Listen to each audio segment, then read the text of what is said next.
In a previous video, we took a look at the brush tool in Photoshop.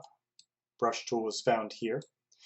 We took a look at a number of different settings, and we looked at using the brush tool specifically with the mouse. In this video, we're going to just very quickly take a look at some of the advantages to using the brush tool with a Wacom tablet and stylus. Now, naturally, when using a stylus, you have all of the same settings that you can apply as we did using a mouse in an earlier video. You can change the size, you can change the hardness of your brush. That's no different. However, some of the advantages to using a tablet have to do with the pressure sensitivity. Now, I haven't done anything to this brush stroke yet, the brush that I currently have selected, and here's what it draws. This is pretty much identical to if we were using it with a mouse.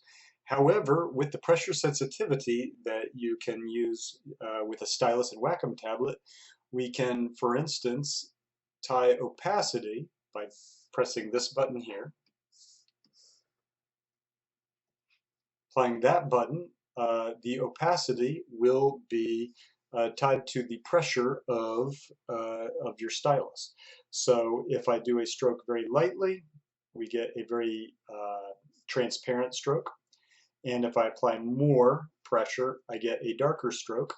And if I vary the pressure in the stroke, starting out lightly and then getting darker and then going light and then darker, you can see how we can vary the opacity over the length of the stroke. I'm going to turn off that feature, and we'll take a look at another feature. And if we activate this button here, it'll apply the pressure of our stylus to the width of your brush stroke. So once again, I'm going to come over here and I'll do a very light stroke, and you'll see, okay, do a very light stroke and you'll see that the stroke is very thin. Apply more pressure to it, we get a thicker stroke. And if I vary the pressure once again over the length of the stroke, we'll get a stroke that varies according to the pressure applied on the stylus.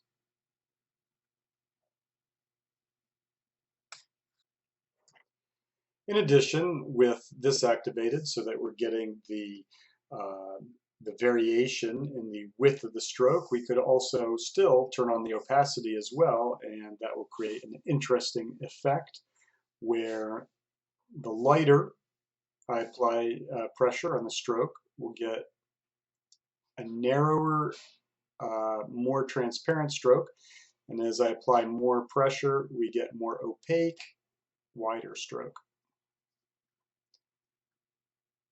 This is interesting because it almost seems to have a three-dimensional quality to it.